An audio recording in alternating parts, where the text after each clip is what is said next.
I had absolute zero business skill, but what I actually had was desire, the will to learn everything and do whatever it takes to have success.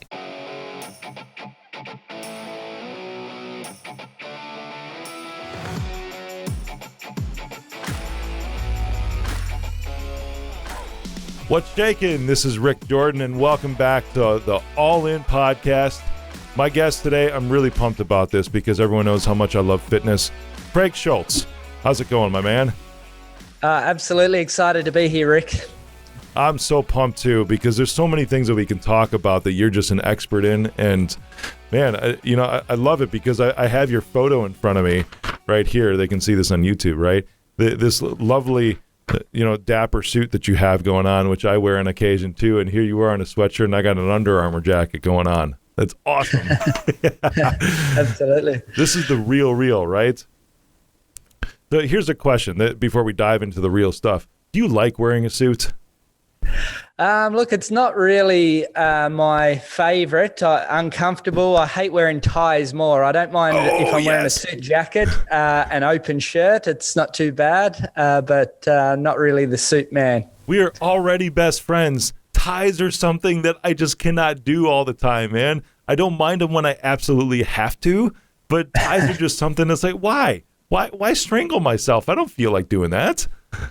Yeah, absolutely. I've presented all over the world in packed stadiums of 15,000 people sometimes, and I still don't wear a tie. So I try and keep it as casual as possible. Nice. You're my favorite new guy right now, just because we bonded now over anti-tie-ness. I like that. So where are you at right now, my man? I think you said you're in Melbourne, right? Before the show started? Yeah, I'm based in Melbourne. Good morning. Yeah, that's right. Early morning here. That's awesome. What time is it there right now? Because it's 4 p.m. here. A bit after 8 a.m. Nice. That's not bad. It's not bad at all. So I've never been to Australia. What's some of the sites that I absolutely need to see? Australia is beautiful in so many different ways. It's beaches. It's in Sydney Harbour. You've got the Sydney Harbour Bridge and the Opera House. So scenery is amazing. If you like, I guess, going snorkeling, the Great Barrier Reef's a highlight. Yeah. And if you like sport, arts and culture, Melbourne's full of all three. Nice. I love that. Well, let's go into this because there's a sentence here. The first sentence that was highlighted on your bio for me is, I'm an engineer who was fired by my boss. Dude, I feel you because I was in that position like 12 years ago. When was that? What was going on around that? Because I'm sure we're going to bond over this. Yeah, look, I mean, actually, a little play on words there. I fired my boss. So, Nice. So at age 21, I'm a visionary who has always wanted to dictate my own future. And I went through the college or the university system, 5 years, got an engineering degree. 2 years in, trading time for money wasn't for me. So I fired my boss and followed my dreams and passions, which was the fitness industry. Nice. And that was at 21, right? You were really young when you did that. Yeah, absolutely. I had absolute zero business skills. Probably at 21, you have zero life skills. But what I actually had was desire, the will to learn everything and do whatever it takes to have success. That's perfect, man. And that's the key too, right? Because I remember at 21, that's when I wanted to start my first business. And I did too. I really don't tell this story much ever when I was 21. And it was a web hosting business. I'm like, I'm going to do this. And it failed miserably, horrendously, right? Because no business or life experience whatsoever. But I knew that I wanted something in my life that had recurring income, recurring revenue. And that's really why I started it, a subscription-based type product, right? And fitness can kind of be that way. What did you get into fitness with? Was it personal training or did you open a fitness center? Yeah, I opened a fitness center and cut my teeth for about 3 years and got a good mentor and learned a lot about business off him because he was highly successful, which is one of my lessons that I always talk about is get a good mentor to teach you what you need to know so you help you navigate through. But 3 years in, I just knew that I needed to be the expert in my niche. I was a multi-award winning trainer, one of the states of Australia's fitness professional of the year. And wow. When you're an entrepreneur, you want more. So from that point, I ended up opening 5 fitness clubs and helping a company franchise and set up 22 franchises. That's incredible, man. So you said you were pretty much an award-winning fitness trainer, right? Yes. What made you so... one of the states. Nice. What made you so good? I think it's just I'm always hungry to learn and grow and evolve. And, I just think that the biggest income earners in every niche are the best in their niche. And, the surgeons make more than general practitioners for a reason. They just hone their craft a lot better and, they earn a lot more because of that. And I just felt that if I want to be the biggest and best I could be, I need to be, the needle in the haystack and stand out from the crowd. How'd you end up doing that? What was your niche? Look, my niche in the fitness industry was I was working with corporate fitness, but also in my first gym, my gym clients were, I guess, highly successful, semi-retired people that feared going to a gym. So they wanted that high service, and I was able to do high service, high price because of that. Nice. Dude, you just hit like 2 key phrases that I absolutely love: high service and high price. You're talking about quality and you're talking about a level of income in those 2 statements right there. That's beautiful. And you can only really do that too when you have a niche. If you're too broad, you can't do that, right? Because then you're a commodity at that point, and you have to go low price because you're trying to appeal to everybody. That was a hard lesson I had to learn last year, man. Was the same thing. I mean, finding my niche and launching my mastermind and being a mentor myself, the all-in mastermind for my industry, the IT industry, focusing on that rather than going broad was probably one of my best choices I've ever made. I totally agree with that statement. And, it happens so often. Trying to be the butcher, the baker, and the candlestick maker just doesn't work. Yeah. There's another key thing that's important to you too, is that your niche and what you were talking on, so when you found a mentor as well, anybody that you coach and train, the thing with you is that you've actually done it. You still do it, rather than just like thinking up something in your mind and putting something like a course out. There's a lot of those people out there right now, right?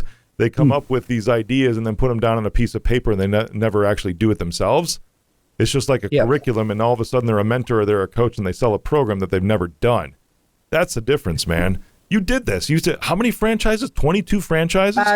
Yeah, that was, I helped the company set up 22 franchises. I owned 5 myself. And that was one big chapter of my entrepreneurial 20-year career. But ended up selling out of that in about 2015. And I'd just been building businesses online and coaching, mentoring, and doing all things, I guess, to help people have success. That's awesome, because you've done it. Again, because you've actually done it. I'm curious about this, man, because there's you, just because you went and did the franchise model, that means that you got past to me anyways, you got past a mental threshold. Because, and I'm not minimizing this, but I think of like the best analogy maybe is like a pizza shop owner, right? Because if you're going to have one pizza shop, or one pizza restaurant, and you're the cook, you develop this amazing recipe, right? And you're back there spinning the pizzas in the back or doing whatever it is, and you're thinking, man, how do I grow?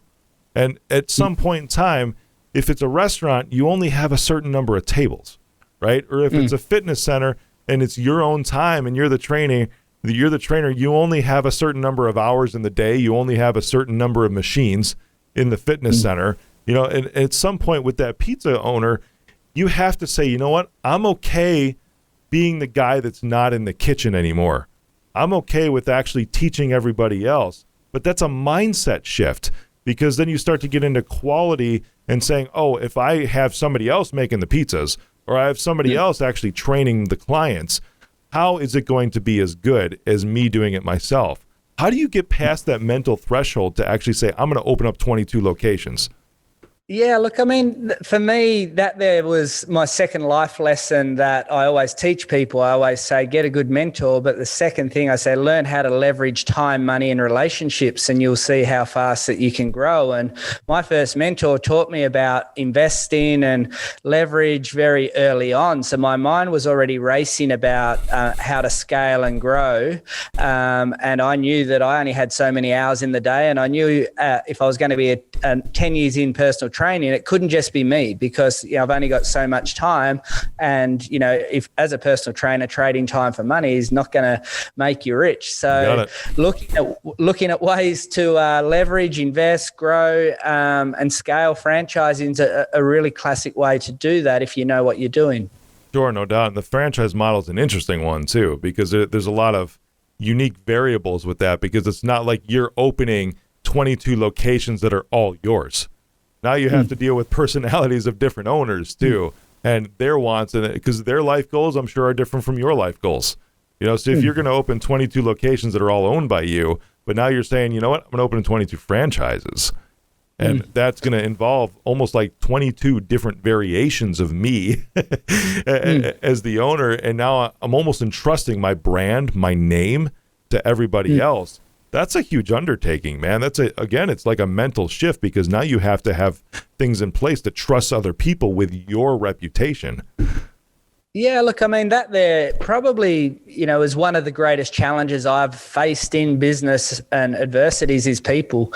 And I always used to say, all the employees I had was not even 1% of all my gym members, but they used to occupy the most of my brain capacity, and that would create my biggest challenges. So for me, I always used to go, I could make that franchise work with my DNA and my work ethic and my hustle. Why that person making that franchise work? And in the end, I come to a life cycle of my journey in that industry, and part of it was probably due to the frustration of of people. That's certainly it's a big challenge. People can be your biggest asset and your biggest headache too, can't they? Absolutely. And I was lucky. I've had really good experiences where a number of my managers in gyms end up buying my gyms off me because we had a good relationship and the business worked, and we still have a good friendship today, years on, because it was just a fair transaction. I didn't ask for too much. I respected they'd been in the business for a long time, helping me out, and they deserve their opportunity.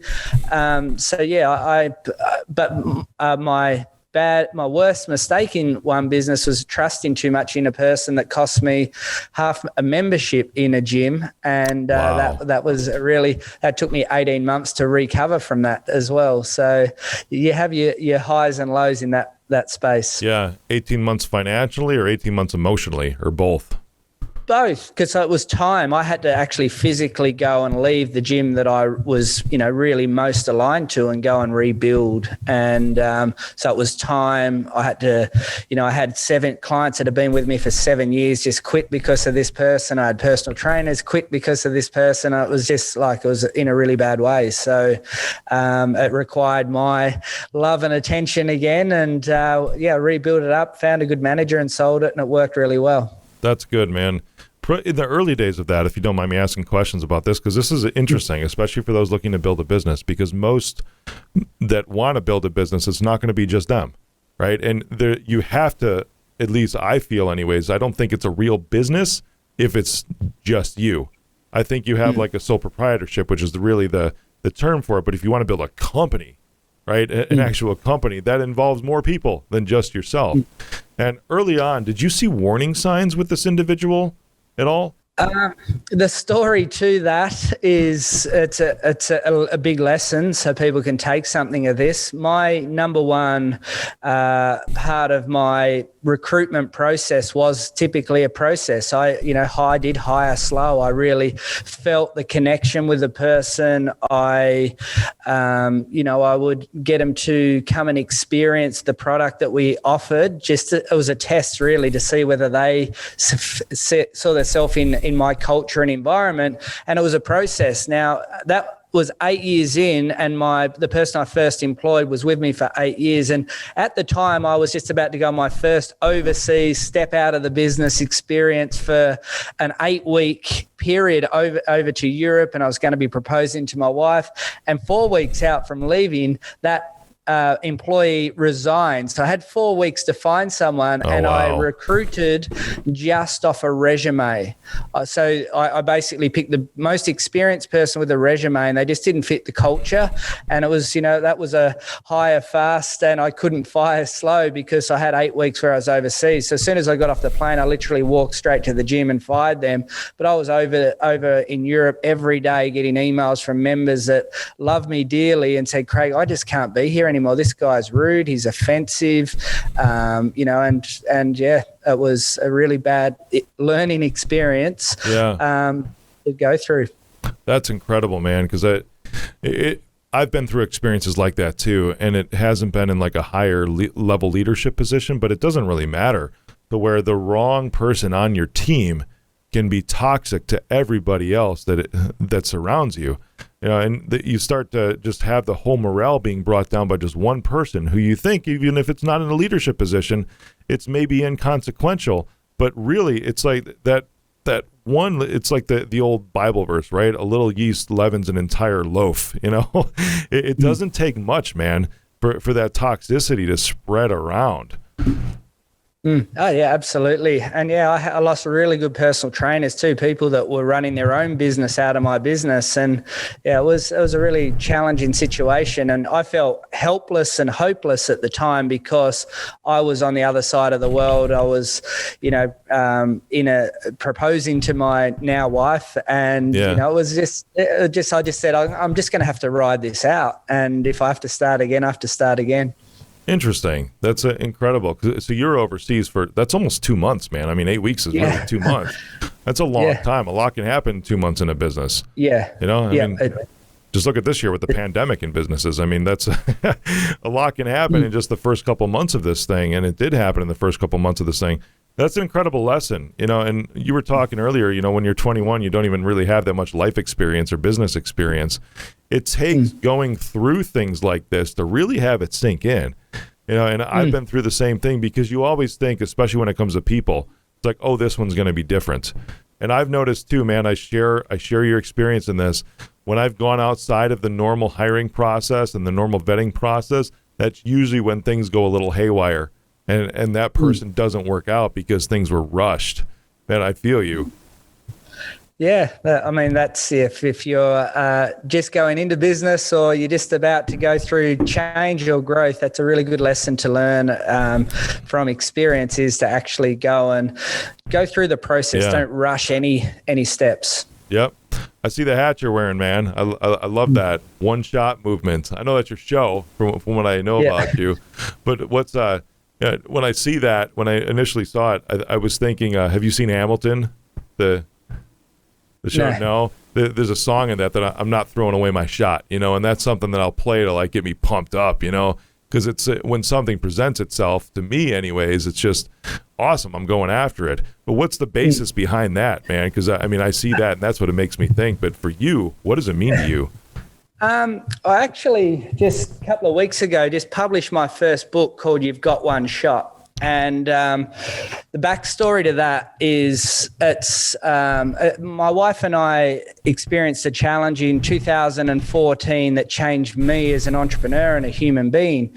And that was, my wife and I were just ready to have our first child, and he was stillborn. So he died. And that experience there really rattled me quite considerably, and I went through the emotional trauma of that, and I ended up basically making the decision. A lot of people go, I can't, the world's terrible and bad, but I used it as inspiration, and I went on and built 7-figure businesses from then. And about 2 years ago, someone wanted me to write a book about business, and I said, if I'm going to write a book, it's going to be about something meaningful to me. And I ended up bringing up that story, and you've got one shot, because I say, my son didn't have a heartbeat. We're not one. You're in the game. So what have you got to worry about? Make the most of your one shot at life. So I brought out what I call the one shot movement, which is around inspiration and education.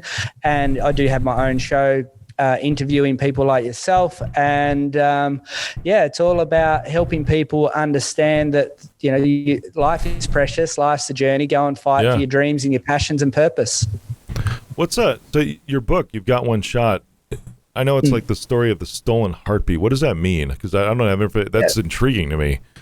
Yeah, so the stolen heartbeat's my son. His heartbeat was stolen, and he didn't get his shot at life. And then I transition out into talking about really important life lessons like gratitude and, how gratitude can help you perform in life. And, generosity. I share the story of my first mentor and how that happened to me was just magical. And I talk about how ego can make you or break you and how relationships are critically important for your success. So they're not business lessons, they're just chapters on really important things that can help you elevate and evolve into a better leader, business person, and entrepreneur. That's awesome, man. When did you release the book? 3 weeks ago. Really? That's awesome. So it's brand new. I didn't have that in here, but it sounded like it was something that's pretty relevant right now, Like it's 3 weeks. Yeah. That's fantastic, because I can't imagine what a more perfect message for this year. Exactly. It's so fantastic because you look back at the past 6 months and there's so many suffering people. I mean, I'm not even talking like health-wise, economically, everything else. I mean, I know Australia for the longest time even had some very, very strict lockdowns that were taking place. It's like people's livelihoods were kind of ripped away from them, whether it be by governments or the virus, whatever it is. But still, even with those hardships, you had a miscarriage. My wife and I went through the same thing. I know exactly how you feel with that, but why should that ever stop you? Because you're still here, and it's a tragic experience. Why should a virus stop you? Why should losing a job stop you? Why should a business failure stop you? You still are here with your one shot. Those failures were not your one shot. Freaking life is your one shot, right? I love. That's how you feel, right? Absolutely. And for me, I had a really good plan in place. I typically spend 20 weeks a year overseas. So you think about 26 weeks overseas, and I haven't been able to travel more than 5 kilometers from my house, or 3 miles for the American guests, for most of this year. And I didn't have the plans of what I was going to be doing now, but in the end, I end up just becoming resourceful with my time, and I ended up launching an online course where I teach people the basic fundamentals of entrepreneurship. I've went from having 1 interview a week to interviewing 5 people a week, and really just going, I can't control whether we're going to be flying again for the next year. What I can control is how I value my time, and that's really what I've been doing, getting on shows like yours and just becoming resourceful and trying to make the most of a circumstance that I don't have control over. But, I just say if you can create certainty in uncertain times, you'll be okay. That's awesome, man. I'm going to ask you a trick question, okay? All right. The fundamental principles of entrepreneurship. Right, here's the trick question, right? What's the most important one? And really, I understand they're all important, but the question is really, because you have to do all of them. I get that. But what's the most important one to you? Like, what's the one to where it's like, oh, man, this is it for me? Because I think it would be different for every entrepreneur, too. In regards to what, sorry? Just to clarify. Your online course that you're talking about, because you're talking about the principles of entrepreneurship. There's several of them, obviously, that I'm sure you go through. What's one that stuck out for you? Because I'm sure everybody that buys your course, that goes through it, there's going to be one more than another that really, really resonates with them. Yeah, I think my first module, which is about 5, sort of about 40 minutes worth of stuff, but I really think working on yourself and your vision and your work-life path, like getting that sort of stuff really clear in your mind to help line you up and understand your values, what you stand for, what you love doing, what you don't like doing, and really working that roadmap out first, and then I move into what I call building foundations, which is developing a world-class team, putting your list of people together. Try and get your list. Here's a really good tip. Build a list of people where you would know you'd have 1,000 customers of whatever you're doing and whatever you're selling. So you've got to be able, if you can't sell 1,000 things to people, like, you've got to really hone in and work on building a list. And just really basic foundations there. Then the next module is about you incorporated. People join people in business. People buy from people in business. So it's around working on that. And the last one is around skills, which can be learned, life and practical skills and tactical skills. So it's a simplified course really for an entry-level entrepreneur or a person that's gone into business and then just plateaued and doesn't know why they can't propel forward. Yeah. You talked about that at the beginning, the figuring out the things that you like and that you don't like. What don't you like? I don't really like spending time with people that think that the glass is half empty, not half full. So I really can't handle that type of conversation and can't be really around people like that. And there's a lot of that in this time, and that there is something that I really don't like doing. So when people join people, I don't sort of spend time with people that don't really align with my values. I hear you. And that could be something that separates those who, call themselves an entrepreneur and those who just maybe are running a business, right? Because I see those as two different types of people, and both of them are okay. But at some point, and I think it's kind of risen to the top a lot in awareness over the past couple of months during this pandemic, that those who went out and started a business, and now they see themselves failing, and they're like, maybe this wasn't a good thing for me. Maybe it was. Maybe I should just go work for somebody else, which is actually okay. Because those that have like an entrepreneurial mindset that never want to have all that pressure on their shoulders of being the person, that's an amazing, amazing individual that will run through walls for other entrepreneurs because they understand the mindset and everything. They just really, really enjoy supporting the vision and being part of something that's bigger than themselves. And I think that's really important nowadays because it could be that, maybe it's not time to go out on your own. And this is sort of counter too, because every time, man, I'm motivational. I'm like, go do it. Go after your dream. Go after your vision, right? But if that's something you don't like, it's half empty. The glass is half empty. And if you start a business, you go after your quote unquote dream and you always see the problems with it rather than seeing the reasons why you should push forward, maybe it's not the thing that you should do being out on your own. Yeah, I totally agree with that statement. And I still say to people, though, that if you're pursuing a career, there's ways to get ahead than trading time for money. And I always say to start off with, 101 is become a good saver, not spender. So if you've got a salary, save some of your salary, then use the saved money to invest into getting more money on money. So dividends on stocks or something like that, or property investing. And probably property investing for me has been my biggest home run in terms of wealth and what I've been able to build. I have, 11 houses, multi-million-dollar property portfolio, but I started that 20 years ago, just chipping away. So if you've got a job and a career, you can keep chipping away to still get ahead. So you can have the best of both worlds. But in regards to your question about the right type of person for business, there's a really good book called Rocket Fuel, which talks about which does talk about the entrepreneur visionary needing an integrator and more of that person to bring it all together. So you can be either or and still be okay, but the best combinations if you can match them both together. Right on. I feel you there. And I love it because I've got amazing integrators that are with me and I'm the visionary. I'm just out there, right? And those are the ones that the biggest thing that resonated with me in that book is that the visionary can absolutely go transfer into the world of of everybody else that's there, but you cannot stay there long because it almost like causes brain damage in the world of an integrator. You can do the job, but if you stay there long, it's like you feel closed in and limited, and you have to get out almost like a bird and just fly free. So the integrators, though, I always say that they rule the world because they're really the ones that are making it happen. As the visionary, you're like, this is the direction the ship's going in, but everybody else gets to figure out how to actually make it go that way.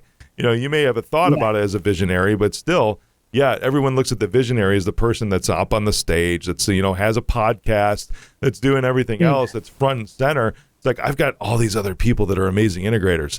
They're the ones that really make things happen for me. Yeah, totally agree with that. And I think one of the biggest eye-openers for a new person reading that book is discovering what you actually are, or whether you have a combination of both. Yep. That's brilliant, man. I love that.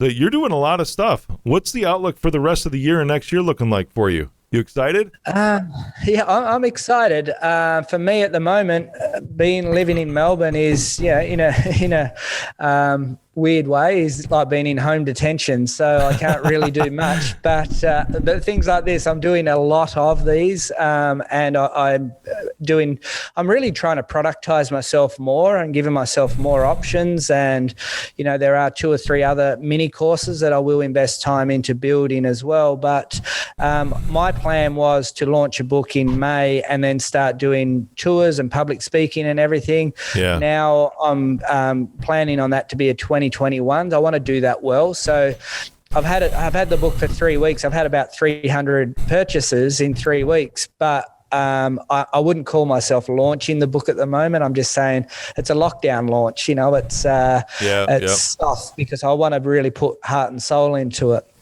That's great. You wrote the book too, obviously, out of a very personal subject. Something that I'm sure you had to be extremely vulnerable to in order to actually get everything down on paper. Dude, I commend you because that's breaking outside your comfort zone for sure. What was that process like? I mean, it's almost like you're reliving it, right? Really, really interesting, good, and a great question. And it's one of the lessons that I learned through that experience. And it's funny because, going through watching my wife deliver nearly a full-term baby but I'd never in our 8-year relationship had ever shed a tear. I was that stoic. If there was a challenge or adversity, I would wear it like a badge of honor and show no emotion. So I'd never shed a tear.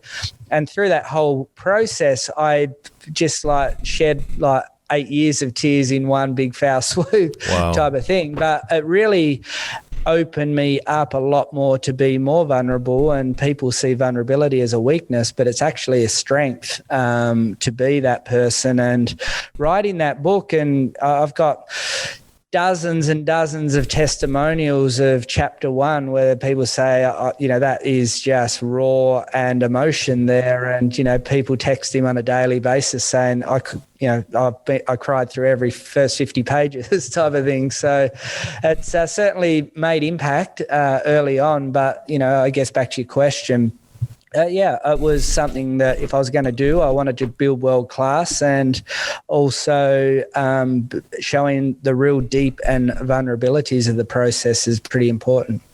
That's great. It's good to be able to use that too, because people will resonate a lot more when you're vulnerable.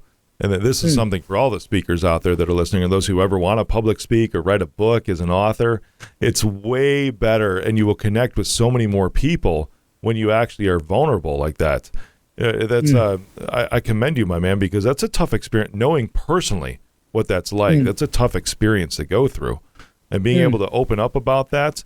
I had a mentor because, again, mentors are so important in your life, and I wouldn't be where I am today without the mentors that I've had along the way. But he would always tell me, it's like the story that you absolutely don't want to tell is the one that you absolutely should tell. That's because it's so close to you that it's going to impact in a positive way everybody else. Even if it was something that wrecked your life at the time, there will be people in whatever audience you have, podcast stage, whatever, that will resonate with that story and connect with everything you're saying because it's a vulnerable moment for you. Never be afraid to be vulnerable, man. That's brilliant. Yeah, and just to add to that too, when I public speak, I don't necessarily have a cookie cutter. I'm going to go through this and then I'm just going to fake cry at the end. You can see that happen sometimes. For me, I tell the story when I feel it's right. So, it might only be once a year where I'm closing and, the audience that I'm speaking to, I just feel that they're an audience at a time that need to hear that type of story. So it's really just something that I will share in my kit bag if I feel that it's right and it is the audience that needs to hear this, rather than just have a 101 presentation where I'm going to, close out with this big bang every single time. So I think that's a skill and an art in its own right. Man, it's such a compelling story to go through something like that. And I appreciate the vulnerability that you've had. And you talked a little bit about the fake crying too, and I've seen that with a lot of, that's one thing that really stuck out with me. I noticed that with stage speakers sometimes, is that they'll go through that and it almost becomes like an act, right? Yeah. And there's some stories that I can tell when I speak from stage, and the emotion that I show is absolutely genuine, because I put myself into a state to where I'm almost like reliving that every single time I tell it, because if I don't do that, it's not going to resonate with as many people, because it means that I'm holding back a portion of myself. And whenever you go up and you act and you do that fake cry as a speaker or as a podcast host or whatever, you're not going to impact as many people as you normally would if you're actually bringing them into the story with you in that moment. You've experienced that, I'm sure, too, man. Yeah, look, I think that's a skill. Like, I think that there is, as you evolve and grow, you can just read the play. You understand the audience, you understand where they're at, how engaged they are, if they really, that they're at a stage on their journey that they need to hear that vulnerable story, and you just speak from the heart. That's the key to that. Like, I can nearly tell every single time when there's someone that's not authentically being vulnerable. Every single time, man. I feel you. So you're looking forward to next year. What does 2021 bring for you? 2021, I hope I can get on a plane again, because one of my passions in life is to travel the world. I've been to 120 different cities. Nice. And this time last year I was in St. Petersburg, Russia. So that there is, that this year's challenging my values from that point of view, because I'm someone that likes to roam the world free, and not being able to do that, not by choice but by you just can't, is really impactful from that point of view. But it's only a small thing. I'm just hoping I can get back to that next year. Yeah, no doubt. I feel you. Domestically, I've been traveling all over the United States, which is a large country, of course. And it's been interesting the past several months too, when I've been filming a documentary. But I have not been able to go overseas. I was supposed to be in Paris a month ago, and that was canceled, of course. And that, of course, made me a little sad too. But it is what it is this year. I want to be able to travel internationally again too.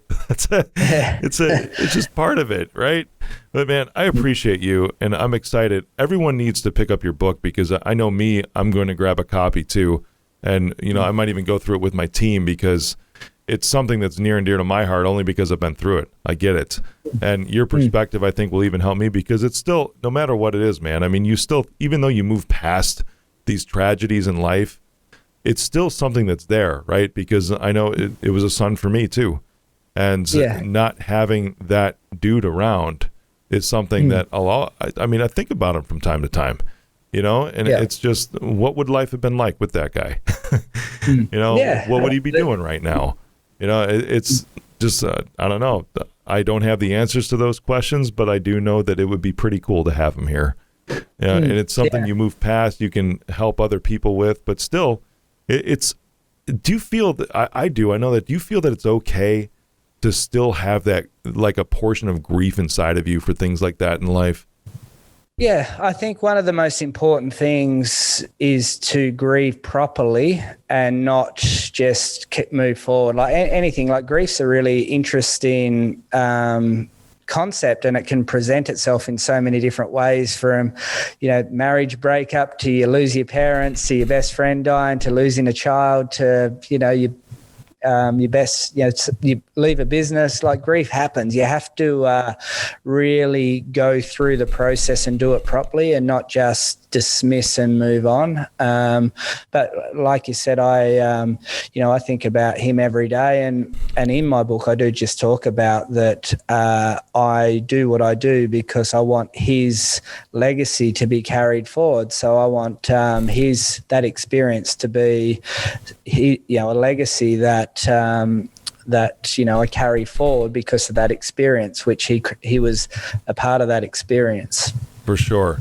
So it's really cool to think too, because I mean, just for guys like you and I going through that, and this was a human being, a baby that had such a profound impact on our lives. And still now, because of that child, that stillborn child is now impacting people worldwide, because that's an awesome concept to think about, isn't it? And that's with the joy. So of course you think it's like there's sadness, there's grief that comes with it, but then there's also joy, man. There's joy that comes into play from these memories too, and being able to take who that person was, even for the brief amount of time that they were around us, and say, this person's now going to impact the world because of what I'm doing. Part of that is in memory of that dude. Yes, exactly right. Summed it up perfectly. That's awesome, man. Everybody needs to follow you, Craig Schulze, SCHULZE, on every platform, it looks like, and CraigSchulze.com. Your book's been out for 3 weeks. Where's it available? Everywhere? You can get it on Amazon. On Amazon, you can get it. You've got one shot. You can buy it off Amazon. It's probably the best way. If you live in Australia, you can just go to my website because it's cheaper shipping that way. If you're anywhere else in the world, I know your guests span across the world, probably best to get it on Amazon, and you can get it on Kindle as well, so ebook version too. Nice. That's awesome. I think Australia is the number 3 country of all in here. So it's beautiful, man. I love the country. I hope to visit there next year. That would be fantastic. Once everything opens back up, that would be great. Man, thank you for being on today. I appreciate you. No problem. I'm out there doing this all the time, and I really want to share the message, and I really appreciate you taking the time to letting me be on your show. You bet, my man. I'll take care now, okay? Thank you. See you, Craig.